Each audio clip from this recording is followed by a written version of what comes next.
أرنتان كسو تشيديي آيات عد قل وحا قتر هذا من حرم يا حاران تنميي زينة الله قروح لي التي أخرج العبادي نبقى وحورن كرا أو مهاسها إيا لحنك إيا موزيكا إيا جبيغا إيا هوياليدا إيا برامبركا إيا تشيفتدا باقروحة نعم بل وحي كمتها وحيالا وعجيب كبرا وعلي هذا وحا ترتمي إنسان كي طبيعة وحي قو ترتمين الألوان مدب إنسان كي طبيعة وشكل حبناه واي وحي قو ترتمين النعومة في العسران وككل حبناه واي إنسان كي ميشو طبيعة تغسر رأيه وحوية الأنغام والأصوات الحسنة سببتو طبيعة وحا كصوبحة أما شمبرها أما جيدها أما خرير المياه بيها الشلالات تكدع درية أبدا أنبا كصوبحة وهالنوعة بالآن توحو سميستي عد معان وإنت أصلا نوعة ونبي أمان كالغو قادو وخير كالغو قادو يعني وحوية انت لغو زياديو ودقال كالغو قلو قلوين كان جيلو ورابنا أما هيكا جيدية haddii hadda fursadii heli lahaayeen oo waxaa laga yaabaa muusiga ama haddii haysaan qalab noocaas ahoo maybe inay isticmaali lahaayeen bal hadda meesha waxaan ka ogaanaynaa bal farqiga u dhexeeyo labada dhaqan iyo waxay ku kala duwan yihiin iyo sida dhaqankan kale oo reer galbeedka ah bal sida tijaabooyinka ugu sameeyeen xoolaha in xataa laftigooda ay jecel yihiin muusiga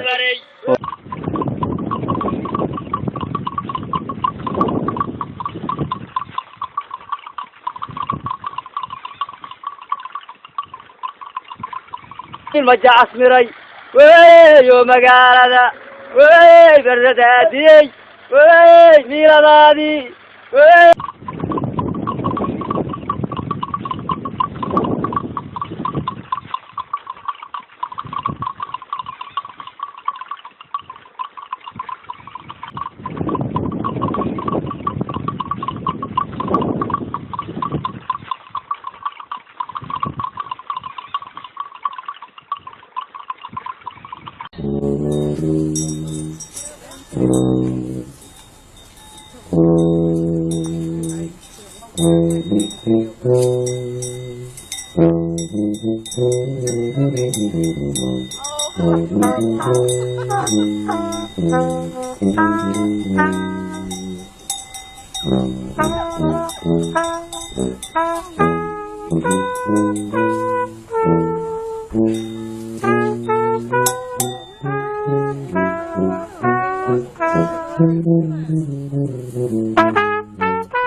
Gun in here anywhere that I should know about?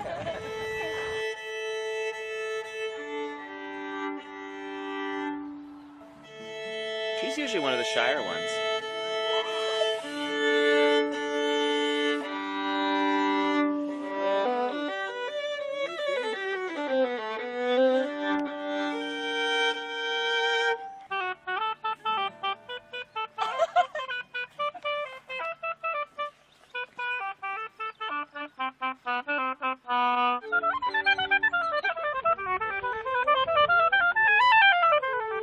Music to chew your cud by.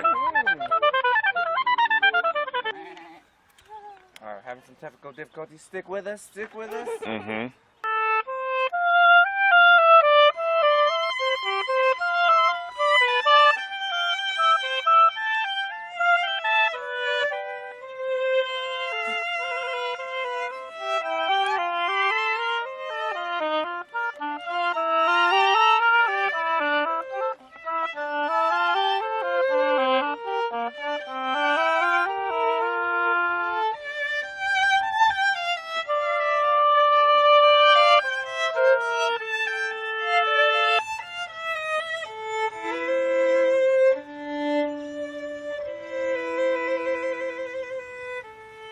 Mike's more of a punk rock kind of cow.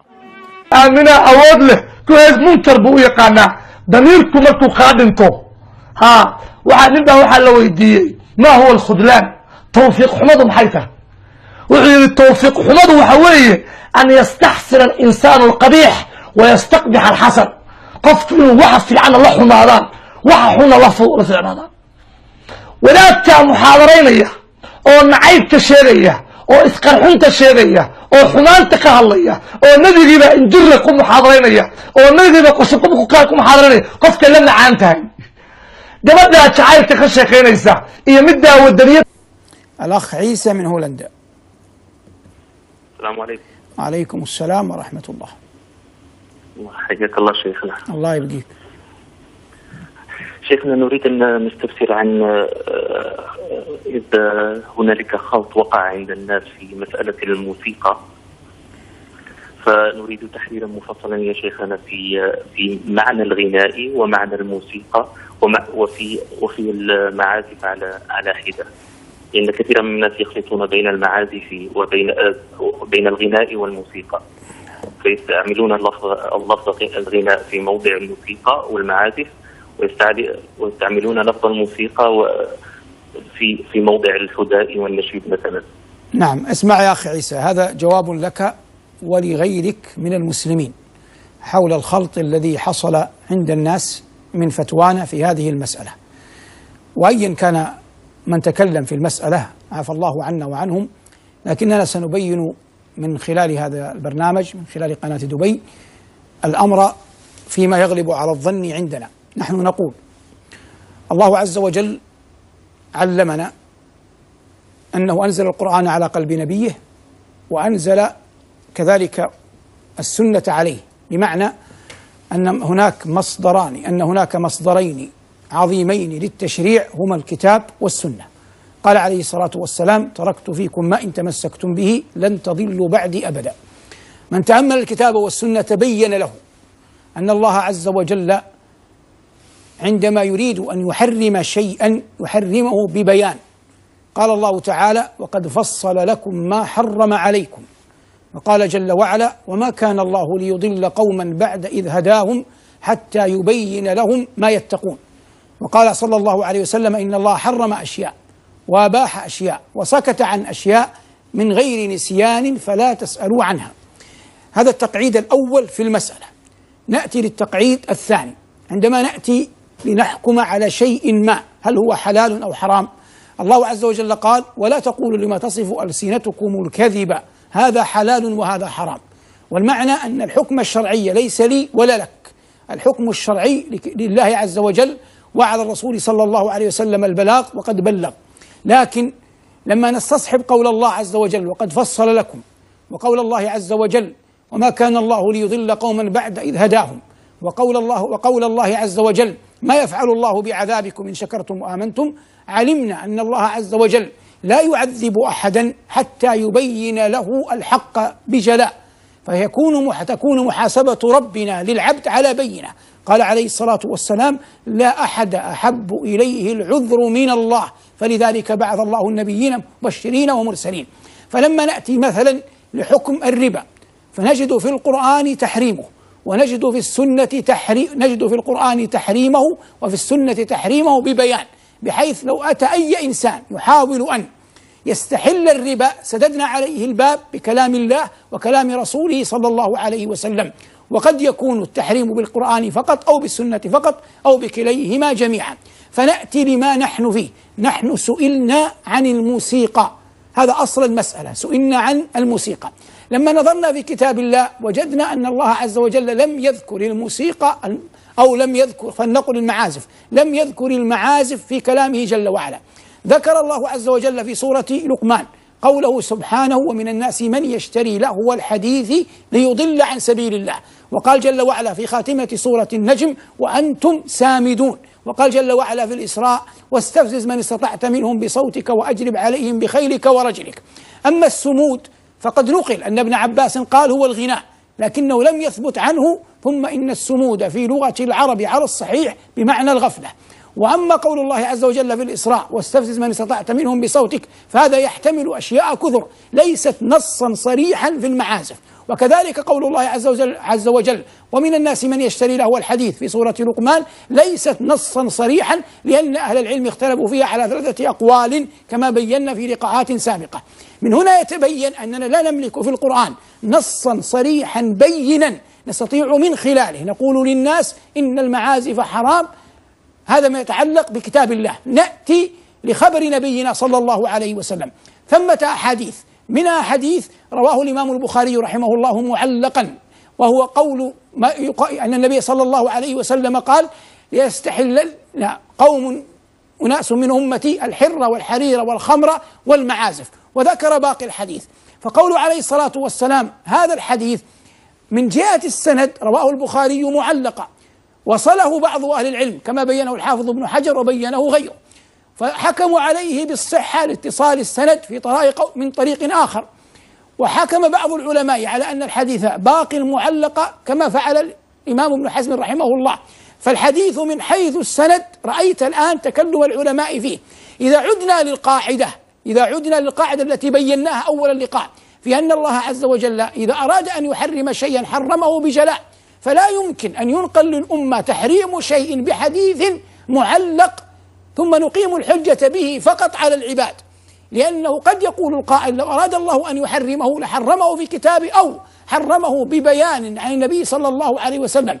فما يحصل اليوم في المعازف عمت به البلوى، فالعقل يقتضي أن تكون الأحاديث التي تأتي، لو كان المعازف حراما تأتي الأحاديث بنفس القوة. الآن الصلاة لا يجادل فيها مسلم، لكن لو أنك قرأت القرآن لوجدت عشرات الآيات بل مئات الآيات تطالب بالصلاة، وكذلك الزكاة، وكذلك الصوم، وكذلك الحج، فهي أركان والشرع جاء بها مستفيضة توافق كلمة ركن. وكذلك الواجبات مثل بر الوالدين، هذا من أعظم شعائر الدين. لكن لماذا قلنا إنه من أعظم شعائر الدين؟ لأن نقرأ سورة الإسراء، نقرأ سورا عدة نجد فيها الحث على بر الوالدين، فيكون الخطاب الإلهي قرآنا، الخطاب الإلهي وحي السماء، القرآن والسنة موافق للأمر نفسه.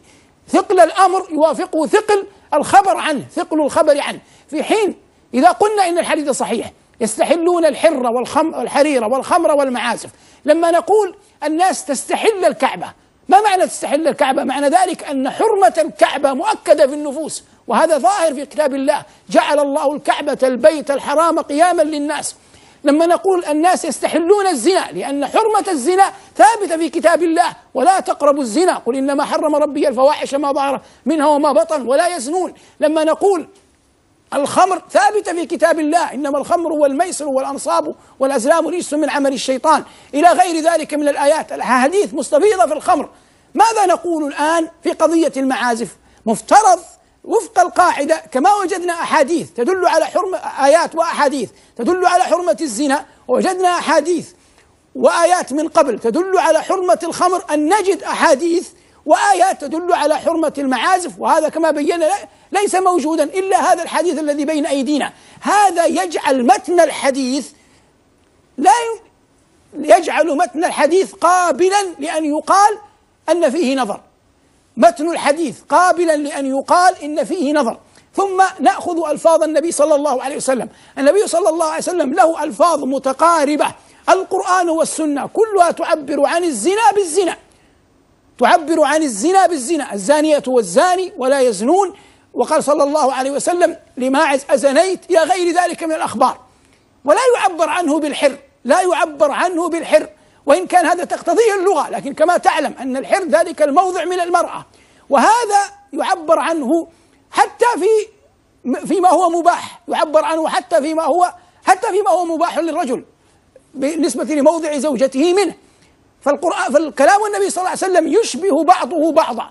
ثم إن في الحديث أن فيه مسخ وخسف، وأن سائلا يأتيهم ثم يقول له ائتونا غدا، وهذا إن قلتم أن هذا كفر فهذا خارج عن الموضوع بالكلية. وإن قلنا إن هؤلاء مؤمنين كيف يمسخون قردة وخنازير ثم يبعثون يوم القيامة ويكون مآلهم إلى الجنة إن كانوا موحدين؟ بعض أهل العلم، وينسب هذا إلى شيخ الإسلام ابن تيمية رحمه الله، قال لعلهم استحلوها بأحاديث واهية، وهذا لا، هذا التعليل غير صحيح. لماذا غير صحيح؟ لأنه لا يوجد أي مبرر لأن يستحل الخمر والزنا بأي حديث. من استحل الزنا، من قال إن الزنا حرام في أي عصر، الزنا تحريمه مما يعلم من دين الله بالضرورة، يكفر. فكيف يقارن هذا مع المعازف؟ كيف يقارن هذا مع المعازف؟ فأنا أقول ديانة لا أستطيع أن أقول إن حديث البخاري المعلق هذا أنه حديث صحيح، لا أستطيع نسبته وفق قواعد معتبرة إلى النبي صلى الله عليه وسلم. لا يكفي وصل السند، وصل السند ليس بكاف للحكم على صحة الحديث، لا بد أن ينظر إلى السند والمتن. أما حديث أبي داود الذي فيه أن ابن عمر رضي الله تعالى عنه وأرضاه كان مع غلام له فسمع صوت مزمار، فوضع ابن عمر إصبعيه في أذنيه ويقول لنافع حتى تبين له أنه لم يسمع، ثم قال رأيت النبي صلى الله عليه وسلم يفعل هذا. أبو داود راوي الحديث قال في آخره وهو حديث منكر. هذا راوي الحديث أبو داود قال وهو حديث منكر. ننظر في المتن كما ننظر في السند، ونتورع أن ننسب للنبي صلى الله عليه وسلم ما لا يقبله العقل. هذا الكلام لو وقع، متى وقع؟ النبي صلى الله عليه وسلم لما كان من يهود ما كان أخرجهم من المدينة وقام عليهم حكم السماء. أيعجز صلى الله عليه وسلم أن يقول لراعي غنم كان يعني بمعازفه بمزماره توقف؟ هل يعقل سلم يترك ابن عمر يسمع؟ يقولون كان ابن عمر قبل البلوغ. متى هذا؟ ابن عمر هاجر مع أبيه وكان يوم الخندق قبل وعمره 15 عاما في الخندق. متى كان يروى أن النبي صلى الله عليه وسلم يمضي مع ابن عمر في الصحراء إلا وابن عمر قد بلغ؟ ابن عمر رد يوم أحد وشهد الخندق رضي الله تعالى عنه وارضاه، يعني بمعنى أنه كان في سن 15. فالمدينة من كان حولها من الرعاة، من هم هؤلاء الرعاة؟ هؤلاء الرعيان مما من الأنصار أو من الخزرج أو تبع لهم، كلهم يعرفون جلالة النبي صلى الله عليه وسلم وعظمته. محال أن يعزف أحدهم بمزماره أو بنائه أو بغيره والنبي صلى الله عليه وسلم مار بينهم، هذا محال، لا يمكن أن يقع.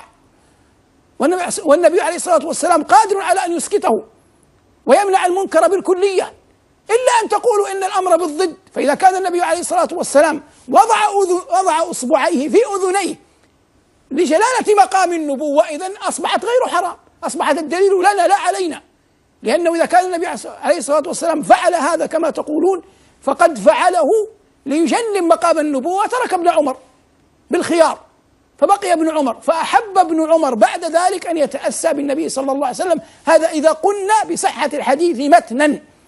وأيا كان الأمر ففي كل الأحاديث الواردة في الباب لا يقوى أحد على تصحيحها تصحيحا قويا تقوم به الحجة. وأقول من أراد أن يتكلم في العلم يقعد أولا، يجعل قاعدة أرضية صلبة ثم ينطلق.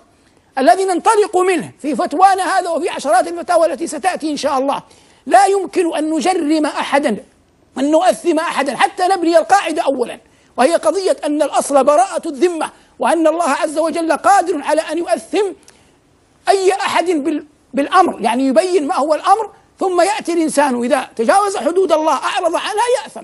هذا ما يتعلق بها.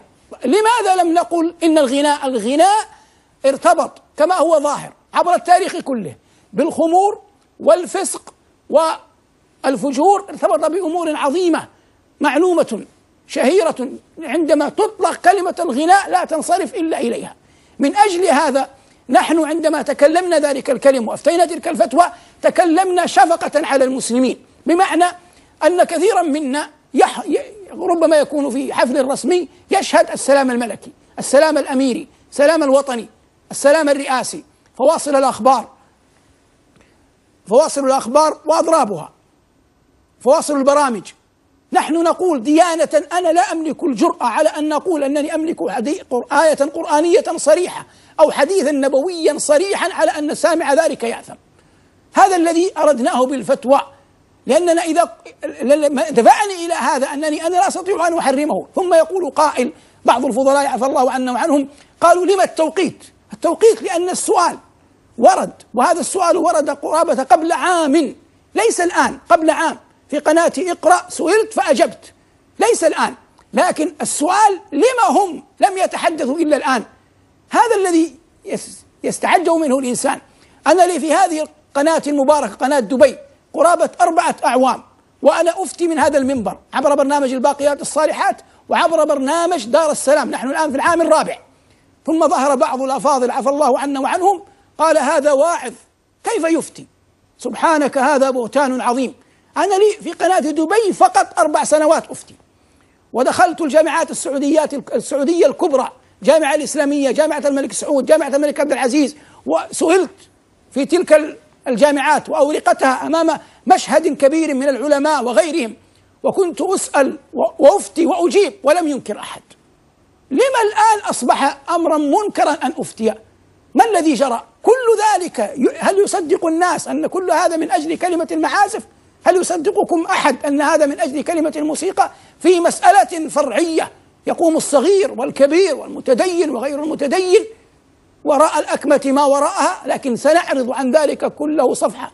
الله عز وجل قال ولقد نعلم أنك يضيق صدرك بما يقولون فسبح بحمد ربك وكن من الساجدين. نقول سبحان الله وبحمده سبحان الله العظيم، وأرجو أن أكون قد بينت الأمر بجلاء، ولا تغضب أخي المبارك من رفع الصوت، فقد ورد أن الشافعي رحمه الله كان إذا ناظر أو بين في مثل هذه الأحوال تتقطع أزارير ثوبه. وفقنا الله وإياكم للهدى ورزقنا الله وإياكم البر والتقوى.